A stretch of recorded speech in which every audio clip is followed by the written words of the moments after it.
Hi, and welcome to our series on multiple choice questions from paper 2 for the Cambridge iGCSE Chemistry examination. This video is really good if you are going to be taking your exam in 2021, although the syllabus has not changed too much between 2021 and 2022. So if you are studying and watching this in 2022, this will be really useful for you. So what I've got is a series of multiple choice questions. As you can see, they are taken from genuine past papers. And what I'd like to also do in this series is share with you some of the statistical responses that I've received from setting these questions to a set of around 50 Year 11 students that are around about 6 months away from taking their actual exams, so that I can get a real insight into how well people are doing on certain questions and what seem to be the most popular mistakes that they make. So we're going to start off with this first question over here, and I'll give you time to pause the video as well if you need to. So you can pause the video and have a go at the first question. So this question is a nice, straightforward, easy question, relatively speaking, because it is still found on the supplement paper. Nevertheless, it is a straightforward question. It's it was found very early on in the multiple choice paper, and it's designed to really just kind of ease you into the exam, just to settle your nerves.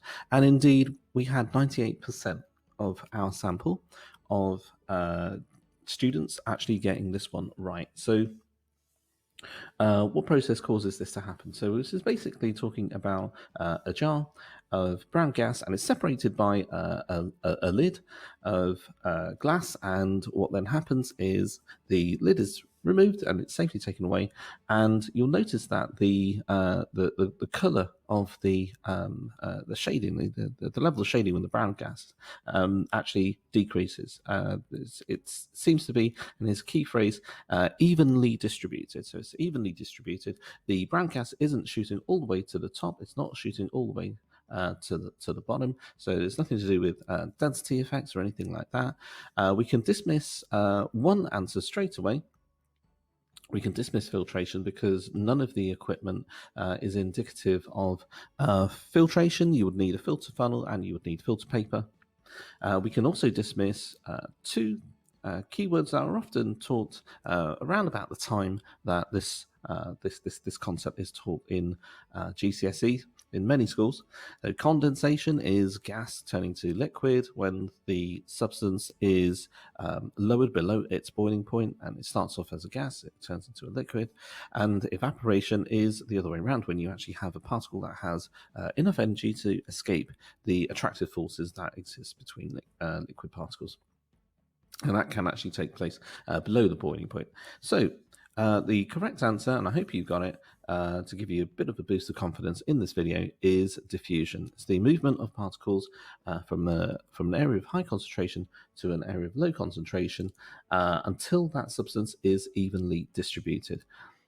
That takes place because of Brownian motion, which leads us quite nicely into the second question. So again, if you wish to pause the video, you can pause the video and have a go at the question yourself.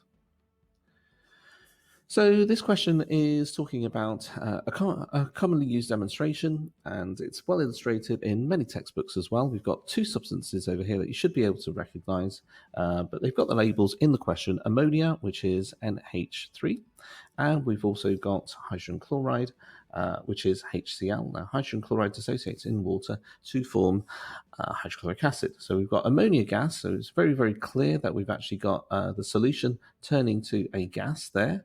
And we've got hydrogen chloride gas, so again, it's very clear in the question itself that you've actually got some level of evaporation taking place within this long glass tube. Solid ammonium chloride is produced. You don't have to worry about equations or anything like that. It's very clear that you've got the ammonia reacting with the HCl. Solid ammonium chloride is produced. So if you are taking this at this level, you should be able to understand that they both combine. So it's a simple direct synthesis reaction.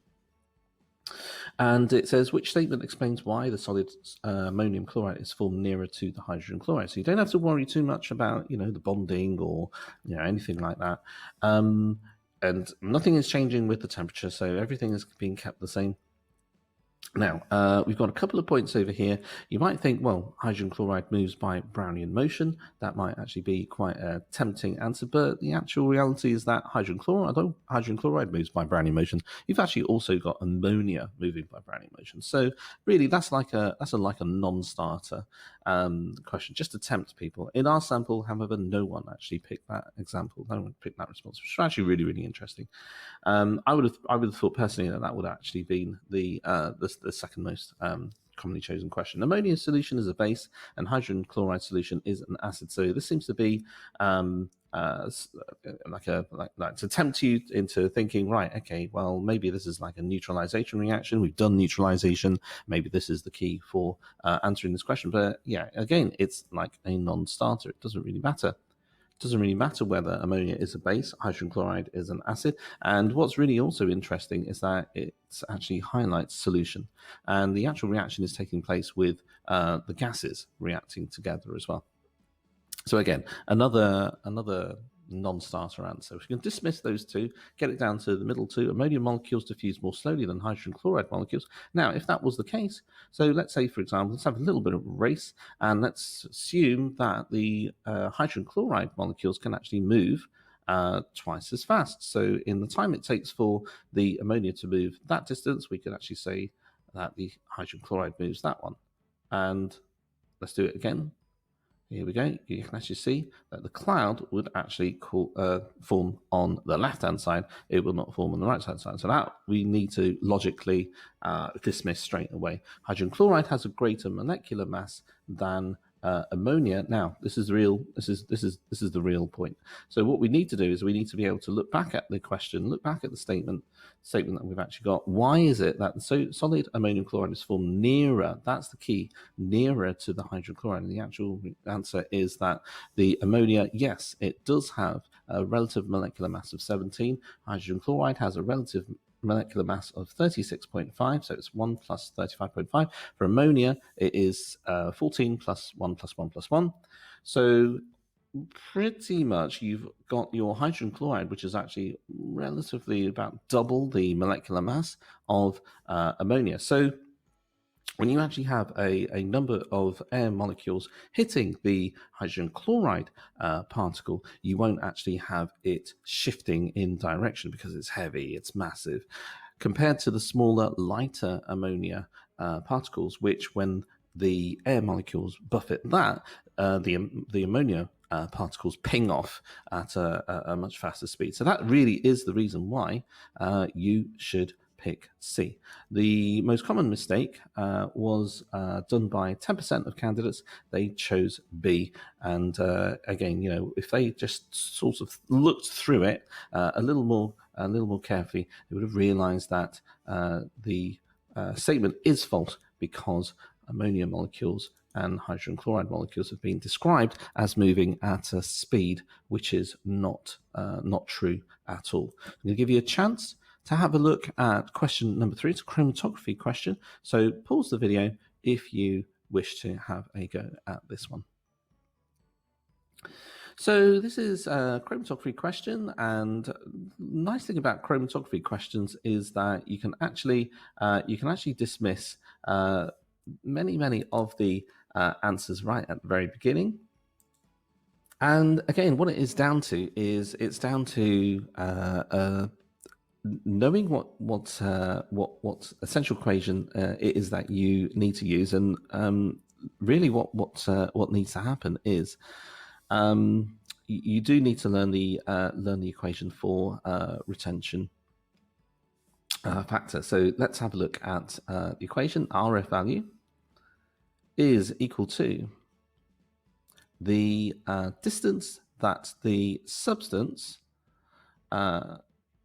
travels up the chromatogram divided by the distance that the solvent, what dissolves the substance, travels. Okay, so looking at the distance that the substance travels divided by the distance that the solvent travels.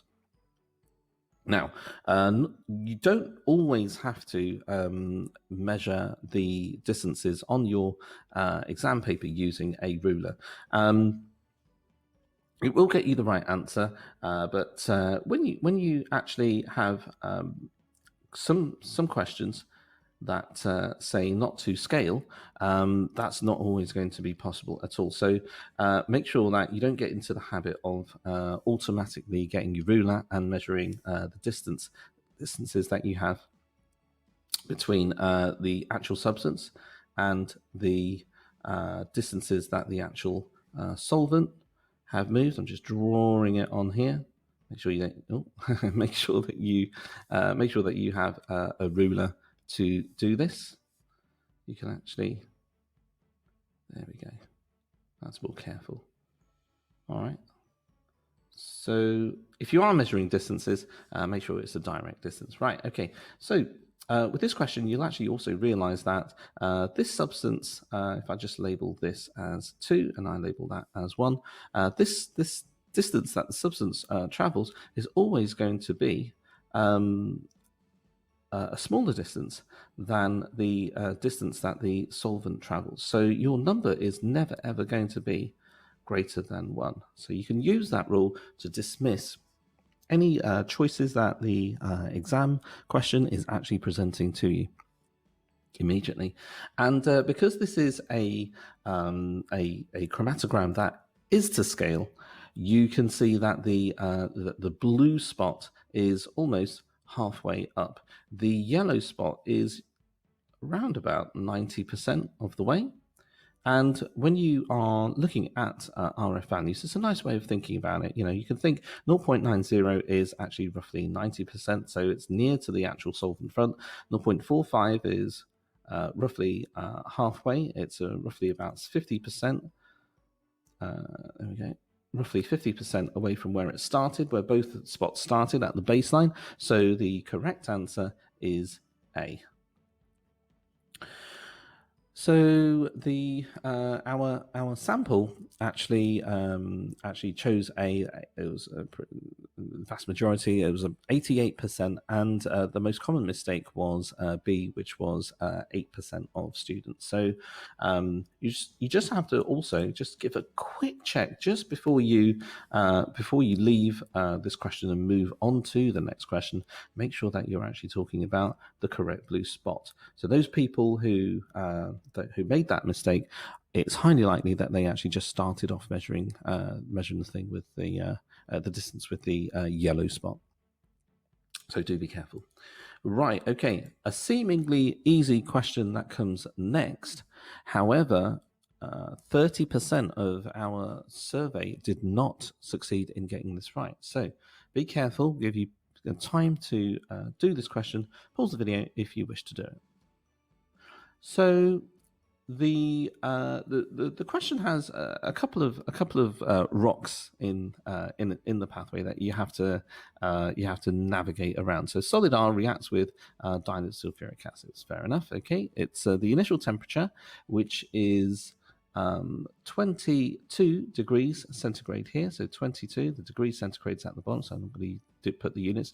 The initial temperature of the dilute sulfuric acid, and it is the acid, and the final temperature of the solution. Obviously, it's solid R reacting with acid, so you form a solution. The initial temperature of the dilute sulfuric acid and the final temperature of the solution are shown. So let's have a look at the final temperature. The final temperature is 16 degrees centigrade. So it's initial going to final. Right, just make that very, very clear. So it's the one from the left going to the one to the right. What was the change in temperature now? Because we've actually got a decrease in temperature. The decrease in temperature is indicated by a minus sign. So you have to dismiss the other two. 15 people, 30%, 31% of our sample actually did not do that. They just went for the overall change. If you're a mathematician, you would just pick that as a modulus change. So they just said, oh, it's a difference of 6. Okay, but the key word in the question is change, and that was the trap. That was the trap. So as soon as you measure that, it's 6. I think maybe you may have had a few people picking 4 because they may have misread the thermometer on the left-hand side, but correctly read the thermometer on the right-hand side. But it does get a few people, especially if they are a little bit uncertain about a question. Give you a chance to have a look at question number 5. So pause the video if you need to. So question number 5 is talking about isotopes. Now, an isotope is defined as having the same number of protons, but a different number of neutrons. So we're talking about comparing atoms of an element, and isotopes are atoms of an element that have the same number of protons in the nucleus, but a different number of neutrons in the nucleus. Now you can find that certain students then go on to talk about them having a different nucleon number, which is absolutely fine, but you've also got to remember that you don't gain any more marks once you've been awarded all of the marks for definition of an atom. So don't chase the mark. And some students also start talking about there being the same number of electrons. But I would be very, very sketchy as a chemist to approve of that answer because unless that student has specifically spoken about the species being atoms, it could actually be a comparison that's inadvertently falling into a definition of ions. So what I would suggest that you do is you stick to what is safe, tried and tested, atoms of elements with the same number of protons and the different number of neutrons in their nuclei is absolutely sufficient. So utilizing that, you've got iron, which has an atomic number of 26. You automatically should, when you read these questions, you automatically should think, right, okay, well, that means to say that the number of protons is equal to 26, okay? It occurs as the isotopes 54, 56, 57 and 58 are the numbers, so the proper names of these are iron 54, iron 56, iron 57, iron 58, which statement explains why these isotopes have the same chemical properties. Right, as soon as you see the words chemical properties, that's your trigger point. It should be associated with electrons. So let's see which statements do not have electrons. You can just dismiss those straight away. Chemical behavior, chemical properties are determined by the number of electrons in their outer shell. That is the reason why group 1 metals, for example, all behave in very similar ways. They've all got one valent electron, in their outer shell. So this kind of point over here is like a so what? They have similar mass numbers, yeah. So what? The sky is blue, water is wet. That's that point. They have the same number of neutrons in their nuclei. Well, that's a clear no. Because what's the point of having an isotopes question when you assume that? That's a wrong one. And they have the same number of protons in their nuclei. Yes, that is a true point. But yes, again, that is a case of the sky is blue and water is wet. So that is not an answer that you really should be going for. So the correct answer is B. And well done if you got that right. Now, looking at our survey, 96% actually got that right. So it is an answer that is very well done by students. So you've got to make sure that answer is an answer that sticks in your head. Remember, chemical behavior is determined by the number of electrons that are in the outer shell. We've got question number 6. So if you want to pause the video, you may do that. So this is a question that's on the theme of structure and bonding. The structure and bonding is actually a very large bulk of material that students find very, very hard to plow through when they're going through their revisions. But there's a huge amount of information that your exam board can test you on. So it is not something that you should take very lightly. It's not something that you should skip through. You should plan your revision and plan wisely. Have several different sections of structure and bonding, and pay careful attention to each different theme. For example, you could spend one session on metals, another session on ionic bonding, another one on simple covalent, and so on and so forth. So the diagram shows metallic bonding. Which labels are correct now? The most popular mistake that was made by our sample was choosing D. D is not the right answer. The reason why is because D looks like the right answer. However, it's is describing positive ions and negative ions. So positive ions and negative ions together in a solid is actually it's actually a description of an ionic compound. It's an ionic substance. Okay. Ionic substance. My pen just skipped there, so just make sure that gets right. It's an ionic substance. Now, let's have a look at the other choices. We got one down. Now, I think we can dismiss A as well. None of our candidates actually in our sample picked A, and good for them, because it talks about atomic nucleus and outer electron. I mean, like, these are there are lots and lots of metal atoms here. It's not just one, okay? And this is not describing the atomic nucleus, okay? This is actually talking about the entirety, the entire metal particle with many atoms. Many protons that are in the nucleus, many neutrons, and you've got electron shells as well. So it's not the right answer at all. So we've got it down to B and C, which look very, very plausible. You've got mobile electrons, and hopefully you would have remembered that you've got free electrons. There's delocalized free electrons. So it's delocalized electrons, a sea of electrons that are free to move throughout the structure. We kind of like hop over each one. But when an electron is lost from a metal atom, it forms a positive metal ion. So that's the right answer. Now, 10% picked B by mistake, and perhaps that 10%, if they looked at these and kept the nerve, they would have got that answer. So it's a very easy one for us to focus on. Make sure that you do get that right. It's around about 70% of our sample did get that right, and it's one that will trip you up. Now, pause the video if you wish to have a guess at question 7.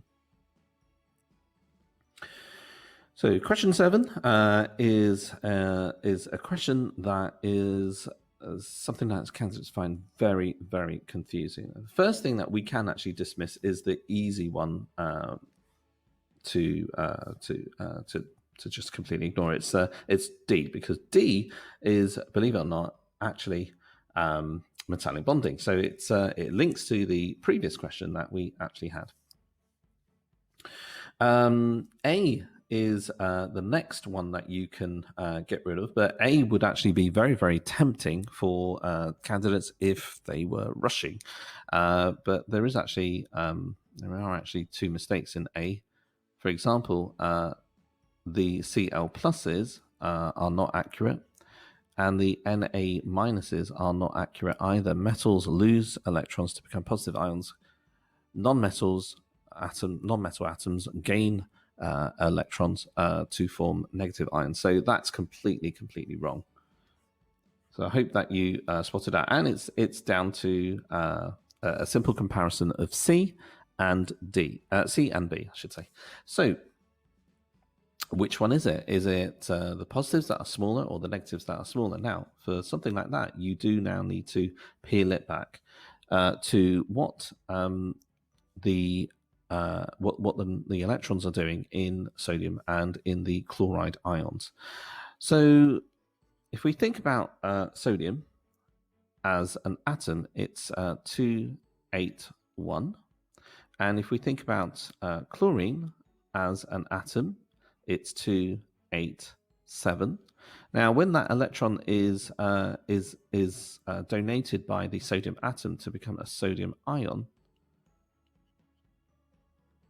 it becomes 2, 8. And when the chlorine atom becomes a chloride ion, it becomes 2, 8, 8. So that chloride ion is there, that sodium ion is there. And you'll now notice why there are different sizes. The size of an ion, the size of an atom is actually defined as the distance between the actual nucleus itself and the outermost shell, the outermost energy level that is actually occupied. So we actually give a special term as well. We actually call it the Ionic Radius. So the sodium ion actually has 2 shells, and the chloride ion has 3 shells. And it is as simple as that. So the negative ones are bigger, and that is the reason why B is the correct answer. Now, 43% of our sample actually picked that. The biggest tempting mistake was C, and 30% picked that. So we managed to get 70% of the candidates. The question managed to get 70% of the candidates on the right track. 20% rush it by picking A, but what that question actually does is it really tests you on whether you actually can connect the size of an ion or an atom with the outermost occupied shell. So really do think about that one. It's a nice question for them to just throw at you and test you to see if you really do have that deep level of understanding and are able to connect multiple areas of chemistry with each other under pressure.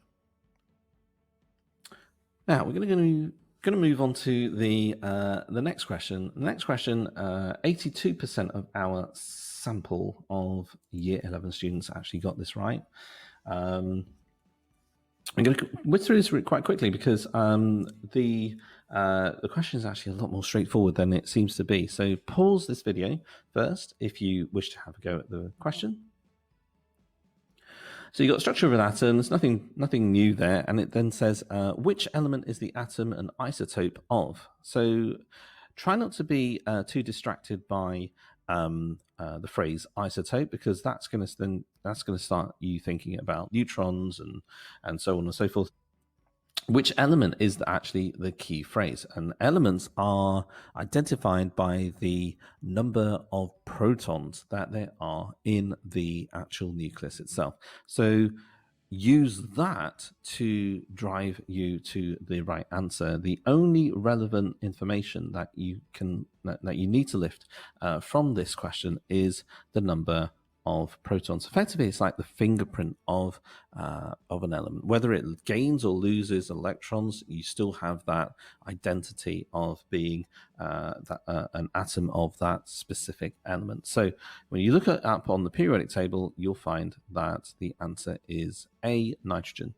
The second most popular answer, just teaming in at around about 8% of our sample, was phosphorus. And the reason why people were maybe tempted by phosphorus was because 7 plus 8 is equal to 15, and then what happened was they looked it up on the periodic table like that. So there's a misunderstanding, a little glitch there about the role of atomic number from the periodic table and what the actual number, atomic number, actually means. So people may make a mistake on this because they just are confusing the nucleon number of an atom of an isotope with the atomic number of all atoms of that element.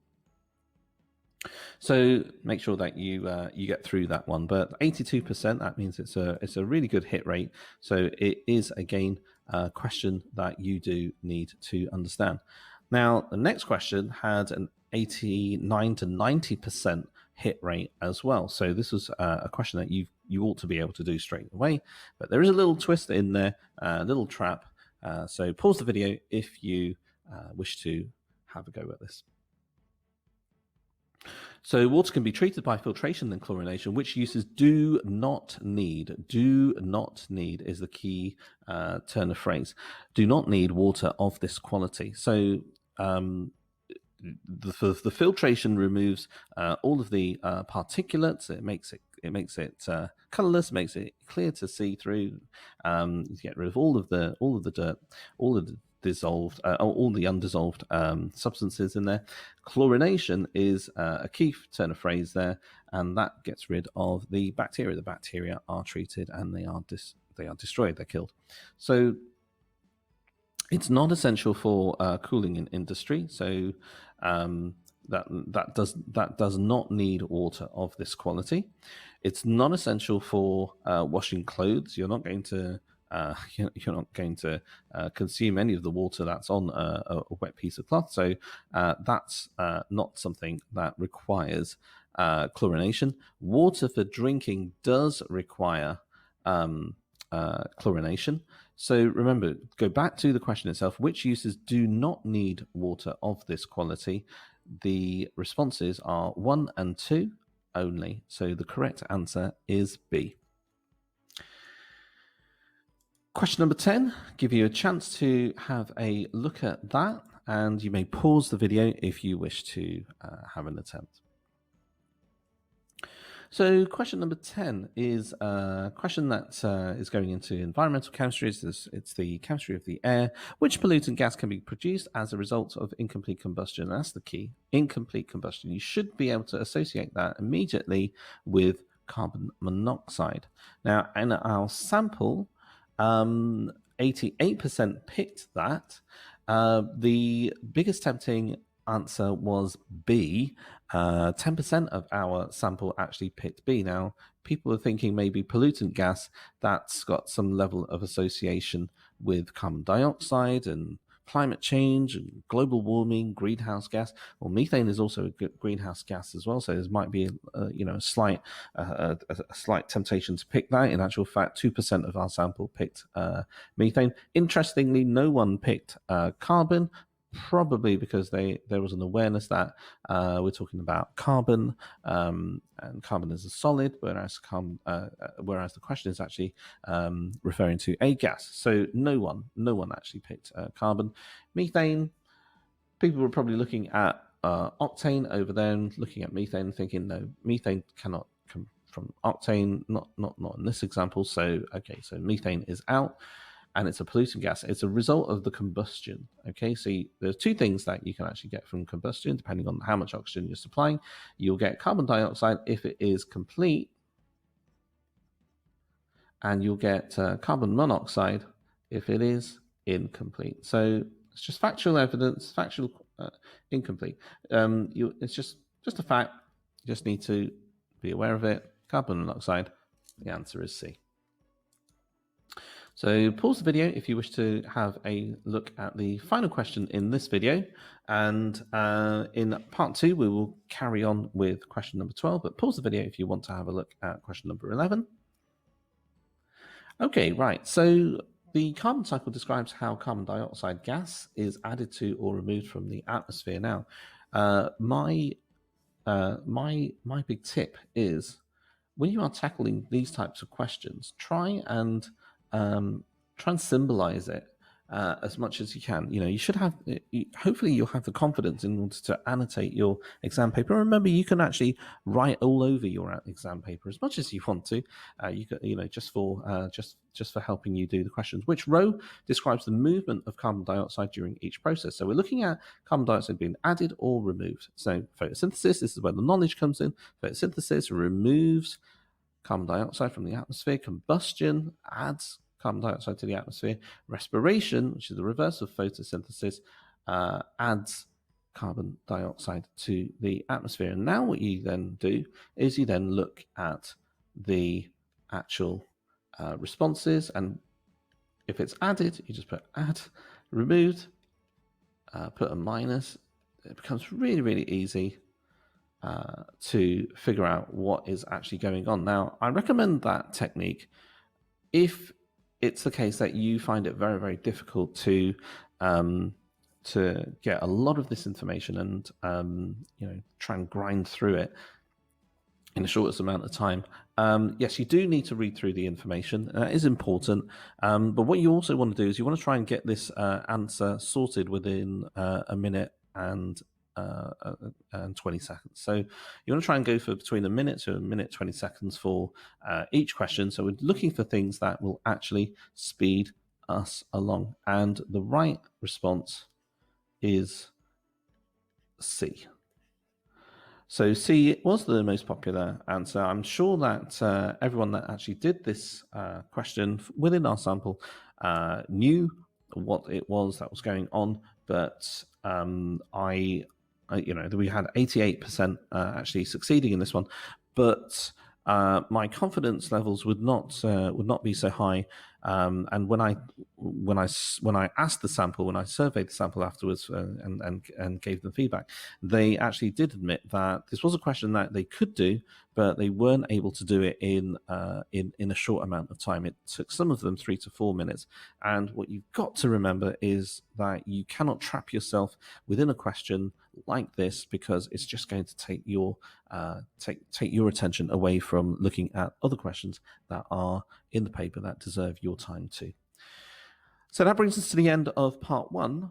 Join us for part 2, and we'll be going through roughly the same number of questions, and we'll be able to head towards 40 essential questions being completed by the end of the series. Thanks very much for joining, and see you in part 2.